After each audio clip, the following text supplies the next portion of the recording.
Michael Jackson ने खुद की ही जान ले ली। Other big stories, the king of pop has died. 39 Guinness world records, highest earning entertainer, आधी दुनिया से ज्यादा की फैन फॉलोइंग, ऐसी डेथ कि गूगल क्रैश हो गया।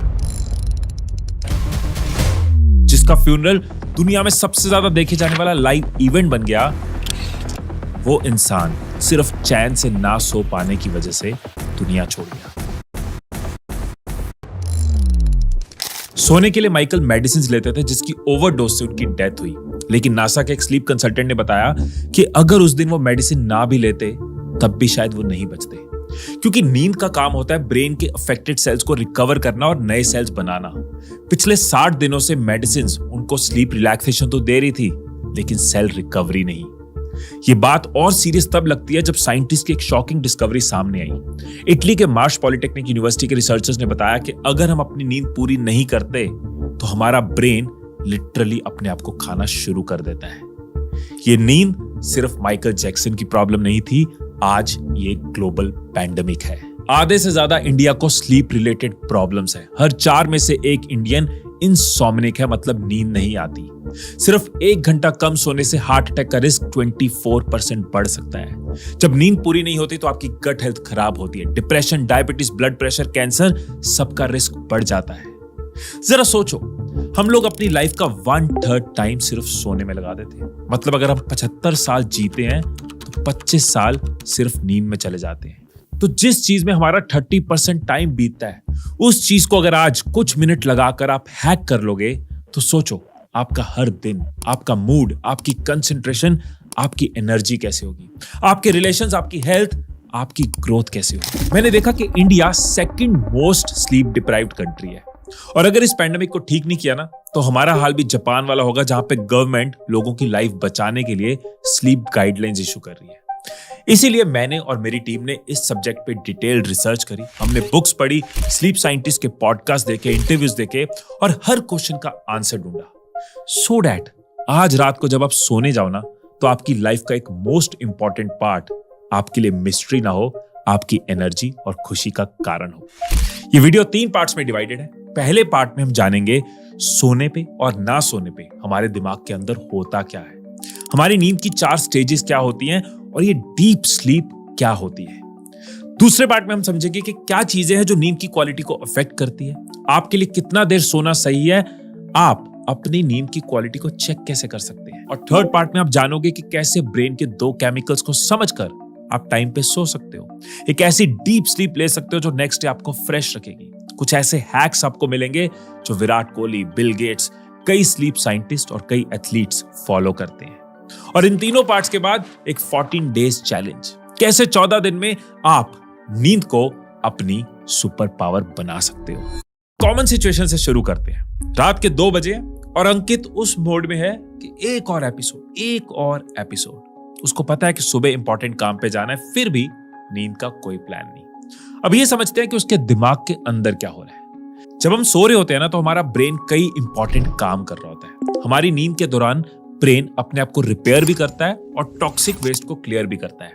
इस प्रोसेस को हम न्यूरल हाउसकीपिंग बोलते हैं। इसे ऐसा समझो कि ब्रेन में ना एक क्लीनिंग स्टाफ है, क्याल सेल्स। वो नाइट शिफ्ट लगाता है, मतलब ये रात में एक्टिव होता है जब आप सो रहे होते हो, और इनका काम है डैमेज सेल्स और टॉक्सिन्स को साफ करना, ओवरऑल हाउसकीपिंग को मैनेज करना, सो दैट नेक्स्ट डे हर चीज आपको फ्रेश और रेडी मिले। पर जब हम प्रॉपर्ली सोते नहीं है तो ये जो स्टाफ है ना, ये ओवर एक्टिव हो जाता है। ये सेल्स अग्रेसिव होकर डैमेज सेल कोई नहीं, normal healthy cells, normal connections को भी क्लियर करना शुरू कर देते हैं। मतलब ब्रेन लिटरली खुद को खाना शुरू कर देता है। साइंटिस्ट ने देखा कि नींद की कमी से रफली 13% न्यूरॉन्स ब्रेन से वाइप आउट हो जाते हैं। अगर यही रेट चलता रहे तो लाइफ में 13 बिलियन न्यूरॉन्स डिस्ट्रॉय हो सकते हैं। इसीलिए क्रॉनिक स्लीप डेप्रिवेशन, मतलब जो लोग डेली कम सोते हैं, उनको अल्जाइमर और दूसरे कई न्यूरोलॉजिकल डिसऑर्डर्स के चांसेस बढ़ जाते हैं। सिंपल वर्ड्स में, जब हम अपनी नींद पूरी नहीं करते तो हम अपने ब्रेन का कुछ हिस्सा डिलीट कर देते हैं। आपको पता है गिनीज वर्ल्ड रिकॉर्ड्स में ना सोने का रिकॉर्ड डिलीट कर दिया गया था। 1986 में रॉबर्ट मैकडॉनल्ड ने एक शॉकिंग रिकॉर्ड बनाया जब उन्होंने लगातार 19 दिन तक जागकर दुनिया को हैरान कर दिया। मतलब 453 आवर्स एंड 40 मिनट्स बिना सोए रहे। और ये रिकॉर्ड गिनीज वर्ल्ड रिकॉर्ड्स में रजिस्टर भी हुआ। लेकिन इस रिकॉर्ड के बाद गिनीज ने ऐसे रिकॉर्ड्स को मॉनिटर करना बंद कर दिया, क्योंकि वो समझ गए कि ना सोने के हेल्थ रिस्क बहुत डेंजरस हो सकते हैं। एक और इंटरेस्टिंग स्टोरी है रैंडी गार्डनर की, जो 17 साल का था। वो और उसका दोस्त ब्रूस दोनों ने साइंस प्रोजेक्ट के लिए 11 दिन तक जागने का एक्सपेरिमेंट किया। रैंडी ने बास्केटबॉल और आर्केड गेम्स के साथ खुद को बिजी रखा, पर धीरे धीरे उसके ब्रेन और बॉडी पे इफेक्ट्स दिखने लगे। उसकी मेमोरी वीक होने लगी, फोकस करना मुश्किल हो गया और उसको हेलुसिनेशंस होने लगे। डॉक्टर ड्रेरप के अकॉर्डिंग अगर आप 24 घंटे तक जागते हो तो आपका दिमाग ऐसे काम करता है जैसे आप नशे में हो। जब हम 24 घंटे तक जागते हैं तो हमारा रिएक्शन टाइम स्लो हो जाता है, स्पीच थोड़ी स्लरी हो जाती है। अरे सुन रहा हूं मैं। डिसीजन मेकिंग प्रॉपर होती नहीं है, टेंशन वीक हो जाती है, इरिटेशन बढ़ जाती है और हैंड आई कोऑर्डिनेशन भी इंपैक्ट होती है। अगर हम 36 आवर्स बिना सोए रहते हैं तो ब्लड में इन्फ्लेमेटरी मार्कर्स बढ़ने लगते हैं, हार्मोन्स का बैलेंस बिगड़ सकता है, मेटाबॉलिज्म स्लो हो जाता है। 48 आवर्स बिना स्लीप के निकालने पे आपका ब्रेन कभी कभी माइक्रो स्लीप लेने लगता है, मतलब थोड़े थोड़े सेकंड्स के लिए बिना किसी अवेयरनेस के आप सो जाते हो। और 72 आवर्स अगर आप बिना सोए रहते हो, ये भी टेक्निकल पॉसिबल है लेकिन डेंजरस है। आपको हेलुसिनेशंस होने लग पड़ती हैं, इमोशंस और लोगों की बातें आप समझ ही नहीं पाते। तो जिन लोगों की नींद की क्वालिटी प्रॉपर नहीं होती या फिर नींद इनकम्प्लीट रहती है, 3 मेजर नुकसान उनको होते हैं। पहला, उनकी मेंटल क्लैरिटी, उनकी लर्निंग और मेमोरी रिड्यूस होती है। जब हम सोते हैं ना तो हमारा ब्रेन इंफॉर्मेशन, मेमोरी और लर्निंग्स को ऑर्गेनाइज करता है। जब नींद पूरी नहीं होती तो दिन भर जो भी आपने सीखा, एक्सपीरियंस किया, वो प्रॉपर्ली स्टोर नहीं होता और अगले दिन आपका दिमाग कंफ्यूज मोड में चला जाता है। दूसरा नुकसान आपकी इमोशनल स्टेबिलिटी पे होता है। जब नींद पूरी नहीं होती तो आपके ब्रेन का जो इमोशनल पार्ट है वो डायरेक्टली इंपैक्ट होता है, जिसको एमिगडाला कहते हैं। मतलब हम छोटी छोटी चीजों पे इरिटेट होने लगते हैं, हमारा इमोशनल कंट्रोल कम हो जाता है। और तीसरा बहुत ही इंपॉर्टेंट इंपैक्ट इसका होता है आपकी इम्यूनिटी पे, मेटाबॉलिज्म पे, आपकी बॉडी पे। अब आप ये देखो कि हजारों सालों से नींद जो है ना वो लोगों के लिए एक बायोलॉजिकल मिस्ट्री थी। होता क्या है नींद में, मतलब डॉक्टर्स ने कई चीजें समझ ली, लेकिन नींद को कैसे समझे। जो ज्यादा सोते हैं उनको हमेशा ताने मिलते थे और जो कम सोते हैं उनको हमेशा सैल्यूट मिलती थी, यार बहुत कम सोता है। क्योंकि लोग हमेशा ये सोचते थे कि स्लीप ना बस एक पैसिव एक्टिविटी है जिसमें बस हम रिलैक्स करते हैं। फिर 1980s में एडवांस्ड इमेजिंग टेक्निक्स आई, जेनेटिक टूल्स आए, तो कई शॉकिंग स्टडीज सामने आई। नींद की स्टेजेस को समझा गया। ये समझा गया कि बेड पे सोने से लेकर उठने तक हमारे ब्रेन में क्या होता है। हमारे ब्रेन में 4 स्टेजेस होती है नींद की। सबसे पहले आता है NREM, non rapid eye movement. Stage 1, ये वो फेज है जब आप बेड पर लेटे हो, दोस्तों के मैसेजेस स्क्रॉल करते करते आपका फोन ही आपके मुंह पे गिर जाता है। आप समझ गए ना कि बैठे बैठे जब नींद आ जाती है, ब्रेन स्लो हो जाता है, आपकी बॉडी रिलैक्स करना स्टार्ट कर देती है, हार्ट बीट और ब्रीदिंग धीरे धीरे कम होने लगती है। मतलब चेक इन हो गया, बोर्डिंग हो गई, अब आपकी फ्लाइट उड़ने को तैयार है। ये वो टाइम है जब आप नींद में जाना शुरू कर देते हो। ये फेज 5 से 10 मिनट चलता है। इसमें अगर आपको कोई उठा देना तो आप क्या कहते हो, हाँ, मैं तो अभी सोया नहीं, मैं तो जाग रहा था। अब बारी है टेक ऑफ की। अब आप एंटर करते हो NREM स्टेज 2। ये आपकी नींद का ऑलमोस्ट 50% टाइम कवर करता है। मतलब अगर आप 8 घंटे सोते हो ना तो ऑलमोस्ट 4 घंटे आप इस स्टेज में होते हो। इस स्टेज में आपका ब्रेन स्लीप स्पाइंडल्स बनाता है, एक ब्रेन वेव जो आपकी ओल्ड मेमोरीज को ऑर्गेनाइज करती है। आपकी बॉडी और टेम्परेचर इस टाइम रिलैक्स हो जाता है। बेसिकली आपका सिस्टम स्लीप मोड में चला जाता है। ये एकदम वार्म अप की तरह है ताकि इसके बाद आप डीप स्लीप की तरफ जा पाओ। अब स्टेज 3, जब आप आसमान की ऊंचाइयों पे पहुंच जाते हो, ये है डीप स्लीप, वो स्टेज जहां पे एक्चुअल मैजिक होता है। NREM स्टेज 3 यानी डेल्टा स्लीप।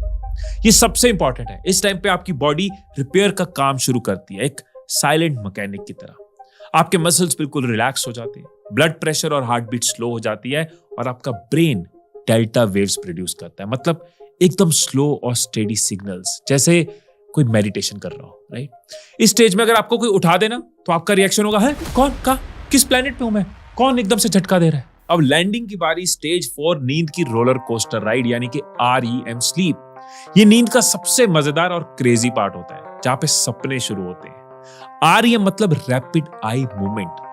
आपकी आंखें बंद है, आपकी पलकों के नीचे आपकी आंखें फास्ट मूव करती हैं, जैसे कोई थ्रिलर मूवी देख रहे हो। इस स्टेज में ब्रेन एकदम एक्टिव हो जाता है, बॉडी टेम्पररी पैरालाइज्ड हो जाती है, ताकि आप सपनों में ना खुद को अंबानी देख सको। दोस्त बेकारी नहीं है, अपन बहुत पैसे है अपने पास।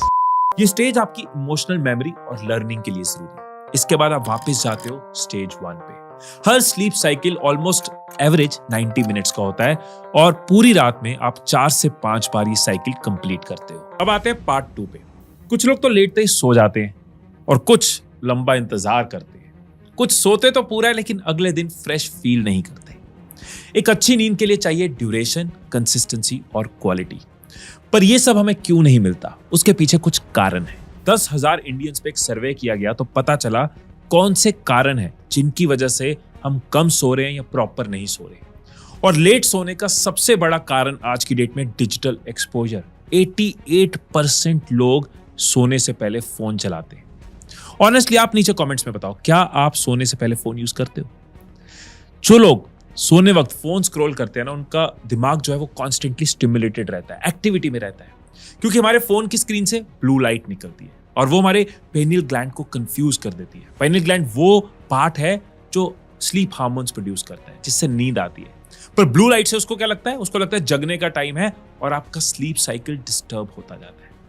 इसके अलावा जब हम रील्स देखते हैं, नोटिफिकेशन चेक करते हैं, तो क्या होता है? डोपामिन हिट मिलता है। डोपामिन तो एक फील गुड केमिकल है जो हमें और स्क्रॉल करने को मजबूर करता है। अब जब आपका दिमाग और डोपामिन लेने में बिजी होगा तो नींद कहां से आएगी?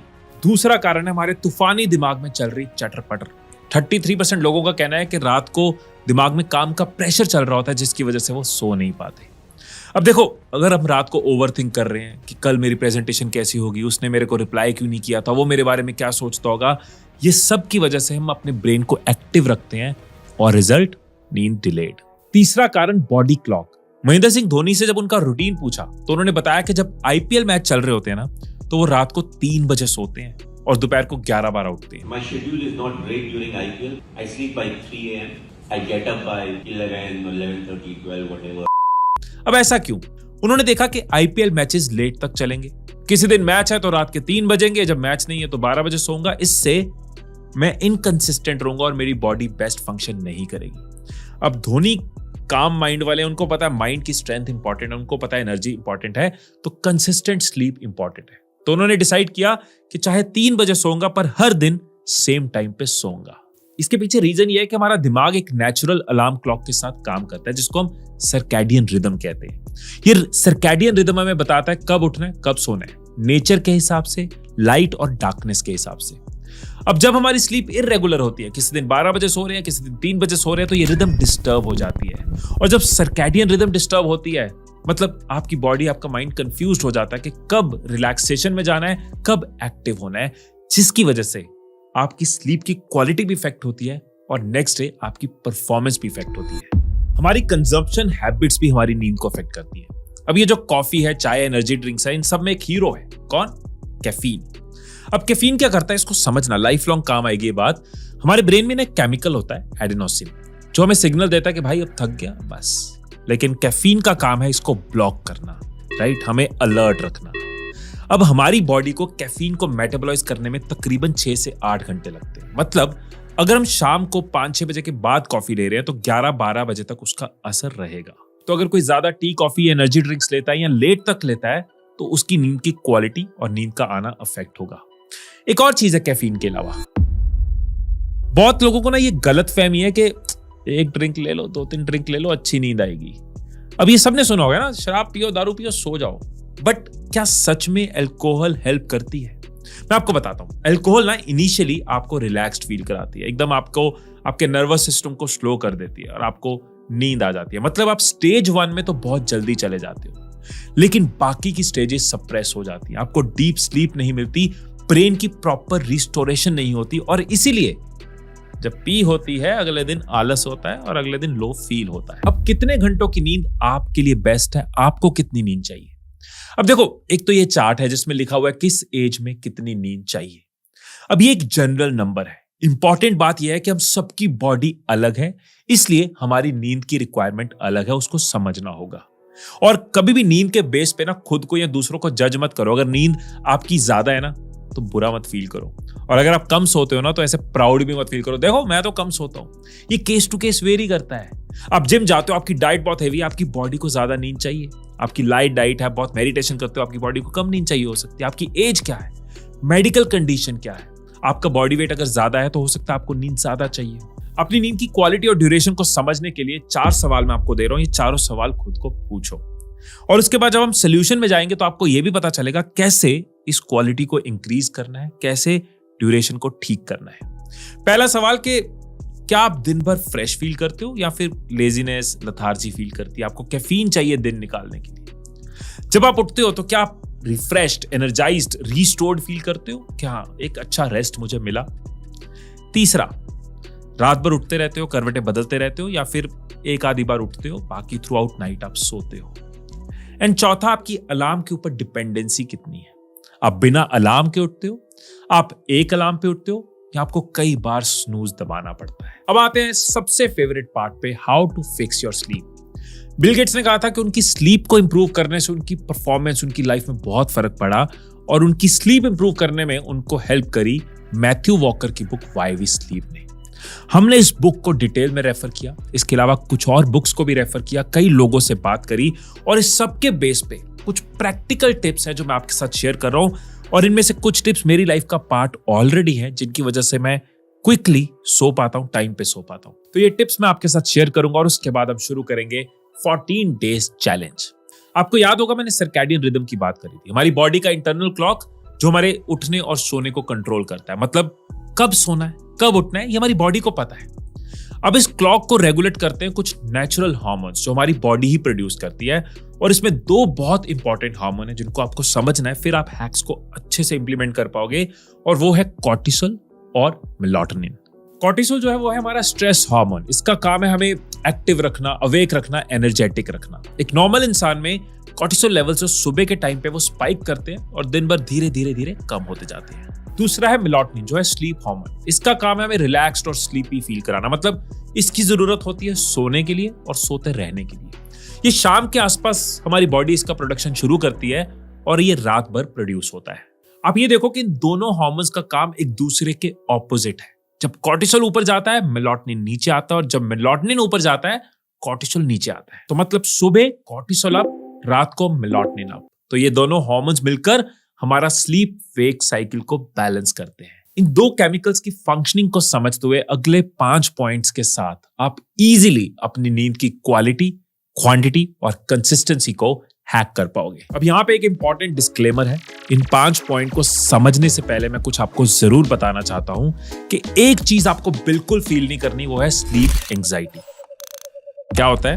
एक तो हम वैसे कई बार परेशान होते हैं, नींद नहीं आ रही होती, फिर इस तरह की कोई वीडियो देखने के बाद हम ये परेशानी भी ले लेते हैं कि नींद की क्वांटिटी, क्वालिटी और कंसिस्टेंसी मैच नहीं हो रही और मतलब ऑलरेडी परेशान है जिस वजह से नींद नहीं आ रही। अब क्योंकि नींद नहीं आ रही तो ये परेशानी है, तो ये परेशानियों का साइकिल बन जाता है जिसको स्लीप एंजाइटी कहते हैं। तो मैं आपको सजेस्ट करूंगा कि आप 5 पॉइंट्स को सुनो और सोचो कि आप क्या कर सकते हो। हर चीज जरूरी नहीं है आप कर सकते हो। आपकी लाइफस्टाइल, आपकी स्टेज, आपकी एज, आपके करियर पे डिपेंड करेगा। धोनी को पता है सुबह जल्दी उठना चाहिए, रात को टाइम पे सोना चाहिए, पर आईपीएल लेट खत्म होता है तो क्या करें? तो उन्होंने देखा कि टाइमिंग मेरे हाथ में नहीं है, मैं कंसिस्टेंसी और क्वालिटी पे फोकस कर सकता हूँ। इसी तरह से आपको स्लीप एंजाइटी फील नहीं करनी। आपको इन 5 पॉइंट में से देखना है क्या आपकी लाइफ के साथ मैच करता है, क्या आपके कंट्रोल में है, किस पे आपको काम करना है। पहला पॉइंट, डिजिटल कर्फ्यू।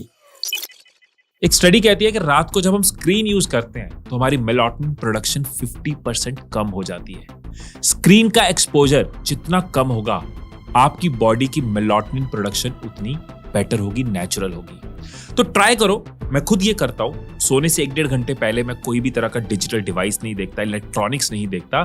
तो आप भी इस चीज को ट्राई करो। मैं बताता हूं क्या होगा। अब अगर तो आदत है रोज फोन देखने की, आदत है रोज टीवी देखते हुए सोने की, तो शुरू में क्या होगा समझ नहीं आएगा क्या करो। लेटे हो, नींद आ नहीं रही, मन करेगा फोन पकड़ना है, लेकिन सोच लो डिजिटल कर्फ्यू लगा दिया, फोन दूर रख दिया, एक रात बोर हो जाओगे, 2 रात बोर हो जाओगे, तड़प लोगे यार, नहीं हो रहा। फाइनली नींद आएगी, अगले दिन थोड़ी जल्दी आएगी, अगले दिन थोड़े और टाइम पे आएगी, हो जाओ बोर, तड़प लो। कब तक? उसके बाद किसकी लाइफ बेटर होगी, कौन टाइम पे सोएगा, किसका स्लीप साइकिल अच्छा होगा, किसकी नींद ज्यादा अच्छी क्वालिटी की होगी। नेक्स्ट पॉइंट है मूवमेंट। 2014 में एपलेचियन स्टेट यूनिवर्सिटी के प्रोफेसर फेयरवेदर ने एक स्टडी करी। उन्होंने पार्टिसिपेंट्स को 3 ग्रुप्स में डिवाइड किया और उनको बोला 30 मिनट ट्रेडमिल पर रनिंग करनी है। एक ग्रुप को बोला मॉर्निंग 7 AM, एक को दोपहर को 1 बजे और एक को शाम को 7 बजे। रिजल्ट ये था कि सुबह 7 बजे जो लोग वर्कआउट कर रहे थे वो जल्दी सो रहे थे, लंबा सो रहे थे और उनका स्लीप साइकिल ज्यादा डीप था। उनकी जो डीप स्लीप वाली स्टेज थी वो 75% ज्यादा टाइम तक चली और वो ज्यादा फ्रेश और रिफ्रेश्ड फील कर रहे थे। अब होता क्या है ना, सुबह ऑलरेडी बॉडी जो है वो नेचुरली कॉर्टिसोल प्रोड्यूस कर रही होती है और मेलाटोनिन रिड्यूस कर रही होती है। तो सुबह के टाइम जब हम एक्सरसाइज करते हैं तो हमारी बॉडी नेचुरल साइकिल के साथ मैच करती है। इस वजह से शाम को इन टाइम कॉर्टिसोल अपनी दुकान बढ़ाता है और मेलाटोनिन ड्यूटी पे आता है। नेक्स्ट पॉइंट है टेम्परेचर।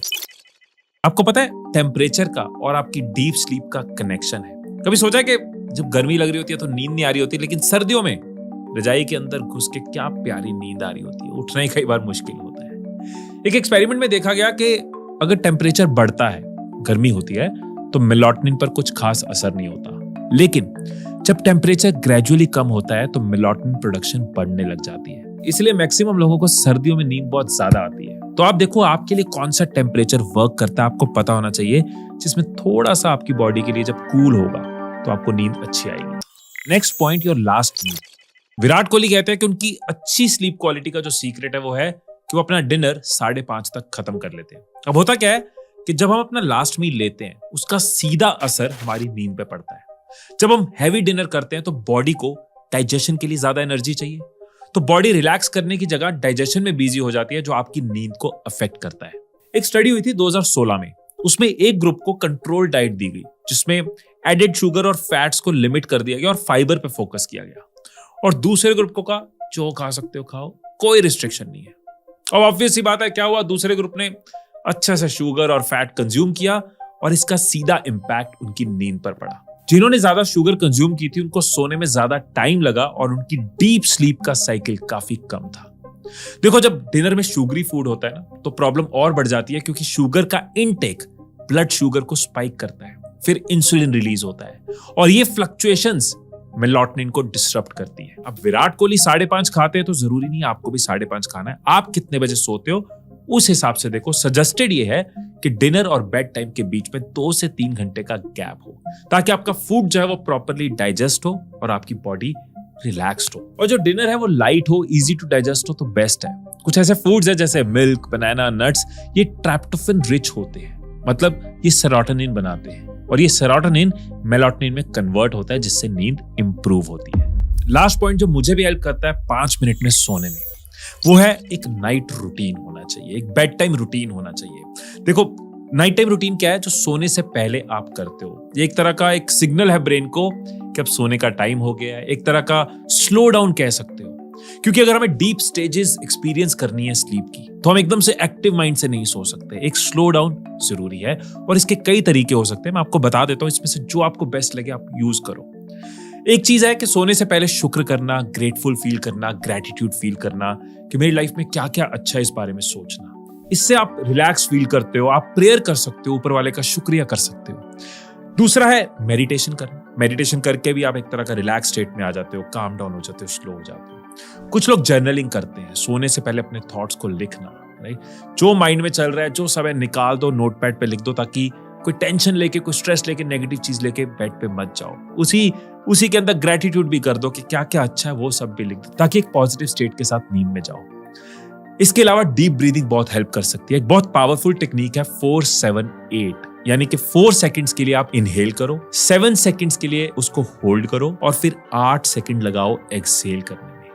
यह आपकी बॉडी को रिलैक्स करता है, आपके हार्ट रेट को स्लो डाउन करता है, जिसकी वजह से आपकी नींद जल्दी आती है। मेरा पर्सनली एक नाइट रूटीन है जो मैंने कई वीडियोस में शेयर किया है, लेकिन ग्रेटिट्यूड उसका एक बहुत इंपॉर्टेंट पार्ट है। मैं सोने वक्त शुक्र करके सोता हूं और लेटने के बाद मैं अपनी ब्रीदिंग पे फोकस करता हूं। ये एक तरह की मेडिटेशन भी है और ब्रीदिंग टेक्निक भी है। ब्रीदिंग पे फोकस करते हुए 4-5 मिनट में स्विच ऑफ। तो आप भी एक्सपेरिमेंट कर सकते हो, देख सकते हो आपके लिए क्या बेस्ट काम करता है। अपनी चॉइस के हिसाब से 1 चीज 2 चीज इसमें से उठाओ, अपना नाइट टाइम रूटीन बनाओ।